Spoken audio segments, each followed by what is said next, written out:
Before I do start this video, make sure to use my TCG player affiliate down below if you're looking for any of these singles that I talk about today. Also, this channel is sponsored by Arcane Fortress. If you're looking for the best deck boxes around, make sure to use my link down below in the description to check them out. One other way you can support the channel is by becoming a patron. There are some great benefits of being a patron to the channel, such as giveaways, deck advice, and more when you do join. Hey, what's going on YouTube? This is Devin coming back at you with another video today in Pub Stomp MTG, and in this video today, I'm going to do a deck tech around... Wait, why am I hearing boss music?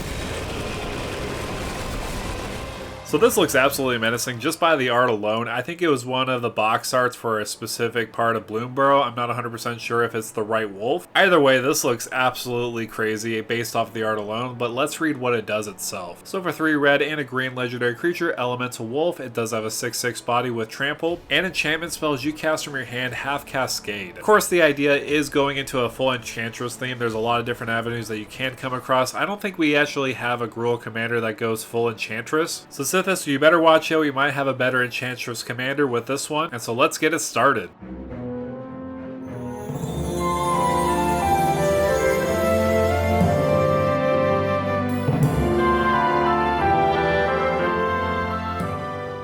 So we are in uncharted waters with Gruul Enchantress. There's a lot of different avenues that we could come across. Of course, a lot of Enchantresses are green. Cards like Argothian Enchantress, Enchantress's Presence, and Verduin Enchantress are all great options, mainly because whenever you cast an enchantment spell, you draw a card. And what's very nice about these effects is because of Cascade and how it does work, we are casting from exile. So this will take effect if we do Cascade into an enchantment. We cast that enchantment from exile, and we trigger Argothian Enchantress or other Enchantresses again. So the more cards like this on the battlefield, the more we're going to draw cards when we cast our enchantment spells. These are going to be absolutely critical for card draw. Other options I did want to highlight is Setessan Champion and Eidolon of Blossoms. These are very similar to Enchantress effects, but instead of casting those enchantments, the enchantments ETB. So for example, both of them have Constellation. When Eidolon of Blossoms enters the battlefield or another enchantment enters the battlefield under your control, you draw a card. Same thing can be said with Setessan Champion. Whenever an enchantment spell enters the battlefield under your control, you put a +1/+1 on Setessan Champion and draw a card. So again, the more cards like these where we could draw a lot of cards, the better. I did want to highlight on the early game, let's focus on some ramp like Utopia Sprawl and Wild Growth. So technically we can't cascade anything with one of these options because they're 1 CMC unless there's like a 0 CMC enchantment that's in Gruul color combination that I don't know about. But this can be good, especially if we do have our Enchantresses on the battlefield. We definitely want to have more options to draw cards, and Utopia Sprawl Wild Growth will ramp us ahead. Some enchant removal I want to highlight is Song of the Dryads and Trickster's Elk. Trickster's Elk is essentially just a better version of Kenrith's transformation. You could put it as a creature on the battlefield itself, or you could just target another creature an opponent controls and also get that cascade value off of your commander. And Song of the Dryads is essentially another removal spell. Enchanted permanent is a colorless forest and land. These type of removal spells are excellent because if you put it onto the commander, they can't go back to the command zone. They just stay there for all time and eternity unless somebody removes it. But let's go back to ramp. Let's talk about some great options. Sanctum Weaver and Composer of Spring are both great options. With Composer of Spring, it does have that constellation effect. Whenever enchantment enters the battlefield under your control, you put a land card from your hand onto the battlefield tapped. If you have 6 or more enchantments, instead you put a creature or land card from your hand onto the battlefield tapped. So this could ramp us ahead if we put more and more enchantments on the battlefield, as long as we have lands in our hand, and eventually we can cheat creatures into play. And Sanctum Weaver is essentially just a super dork. As long as you have a lot of enchantments, it's going to tap for a lot of mana. But let's protect the spells that we do cast from our nasty blue players by using Destiny Spinner. This is insane, mainly because creatures and enchantment spells you control can't be countered, so suck it, blue players. Plus in the late game, you can make a huge creature depending on how much enchantments you do have on the battlefield by paying 3 and a green. So this by itself is a great option. It's an enchantment creature, so we could take advantage of that enchantment subtype to cascade into something else. Another constellation effect I did want to highlight is Forgeborn Oreds. This is very similar to Impact Tremors, but I feel like in this deck specifically, it's going to be a lot better. Whenever it or another creature enters the battlefield under your control, it deals 1 damage to target creature or player, so it can act as removal from those creatures on the battlefield, or you could just direct it to a player. But just because we're playing enchantments in our Gruul deck does not mean that we're not doing things the Gruul way. There's a lot of different avenues that we can come across to make this a powerhouse. Starting off small, Cinder Vines will punish those people who cast non-creature spells. Luckily, it's whenever an opponent casts a non-creature spell, not us. It'll deal 1 damage to that player, so of course we could just punish those people who are playing a lot of different spell slinger themes. And And if somebody has an annoying artifact or enchantment on the battlefield, we can destroy it by sacrificing it. It'll also deal 2 damage to that permanent's controller. So little by little, this will chip at your opponent's life total, and you can get rid of something that's big and powerful as long as it's an artifact or enchantment. But only the strongest survive. We want to make our creatures even more powerful by using auras or even bestow costs. An example of those would be Mantle of the Wolf and Boon Satyr. In a funny way, you could easily go into a Voltron theme, attaching all sorts of auras and bestow cards to your commander to make it extra big to go for commander lethal damage. Mantle of the Wolf will make your commander a 10/10. The commander does have trample, so we don't need to worry about that specifically, but when the Mantle of the Wolf does leave the battlefield, you create 2/2/2 green wolf creature tokens. And with Boon Satyr, it does have flash, so we could respond to our opponents blocking our commander, making it a 10/8. So this can be a pretty good tempo card to buff up our commander. Also, we can play it as a creature itself. But the most Gruul-like thing that you can do as a commander is playing big giant creatures like Nyxborn Behemoth. This has a Galta-like ability. This spell will cost X less to cast, where X is the total mana value of a non-creature enchantment you control. That's perfect because we're casting a lot of non-creature enchantments. It does have trample. It could give itself indestructible by sacrificing another enchantment. So the nice thing about this creature is the fact that it is an enchantment creature. So it does have the casting cost of 12 mana, so when we cast this, we can cascade into something with lesser mana value. And potentially this could just be reduced to 2 green mana to cast, so this is going to be easily a great card in the deck. Another big creature worth mentioning in this deck would be Nyleela's Colossus. So for 6 and a green, it's a 6/6 body. Whenever it or another enchantment enters the battlefield under your control, double target creature's power and toughness until end of turn. Most likely, if you are going into that Voltron sub-theme, you're going to be targeting your commander every single time because it does have trample. You could swing in with your commander, making it a 12/12. And of course, if you do cast an enchantment spell, it enters the battlefield, and then you cascade into another enchantment, you could double, then double again your commander. So this one is extremely powerful, especially in this deck. Definitely one I would recommend highly. Speaking of doubling, Xenagos God of Revels, one of my favorite commanders of all time, is going to be an excellent choice. It's an enchantment itself, and at the beginning of combat on your turn, another target creature you control gains haste and gets +X/+X until end of turn, where X is that creature's power. Since our commander does not have haste, this is going to be a valuable asset to the deck because it is a haste enabler and it could buff up our creature's power. So an oldie but still a powerhouse in any kind of deck. In that same spirit of Xenagos, I wanted to focus on the win cons of the deck. Of course, with our commander, we have an Enchantress theme, so there are a lot of enchantments that can be win cons for us in the deck. For example, Gratuitous Violence has a great option. If a creature you control would deal damage to a permanent or a player, it deals double that damage to a permanent or player instead. We do have a lot of doublers like Nyleela's Colossus and Xenagos God of Revels. Gratuitous Violence is just adding that to stack up the damage. But why go double on the damage when you could triple the damage with Fiery Emancipation and City on Fire? Both of these essentially have the same ability. If a source you control would deal damage to a permanent or a player, it deals triple that damage to that permanent or player instead. So these are a pretty high CMC, especially City on Fire. You can have that Convoke ability if you have some creatures on the battlefield. You could just Convoke it out for cheaper. These are relatively high CMC in the deck, so what's nice about these, if we do cast one of these with Wildsear, we have that Cascade trigger so that we could cast something with less mana value. The ultimate dream of this deck, in my opinion, is casting City on Fire, then Convoking into a Fiery Emancipation, so that way instead of dealing triple damage, you're dealing 6 times the damage. So if you go ahead and swing with your commander with both of these on the battlefield, you're going to be dealing 36 damage to everybody. And this will easily go for commander lethal damage if you have one of these setups. Even if you have a damage doubler like a Xenagos God of Revels and then a City on Fire, it's going to be spelling good game for everybody because Wildsear does have tramp. Normally I don't go for these kind of effects, but because of the fact that they are enchantments that we can cast them and then cast something else with that Cascade trigger makes these extra deadly. So with all that said, that's going to do it for me, guys. Thank you guys so much for coming by and watching this video on Wildsear Scouring Mod. This is an incredible commander, especially in Gruul color combinations, one of my favorite 2 color combinations of all time. And I will say what's very neat about this version of Gruul is the fact that we're going into an Enchantress theme. Normally that's more of a Selesnya or even like a Bant color combination kind of theme.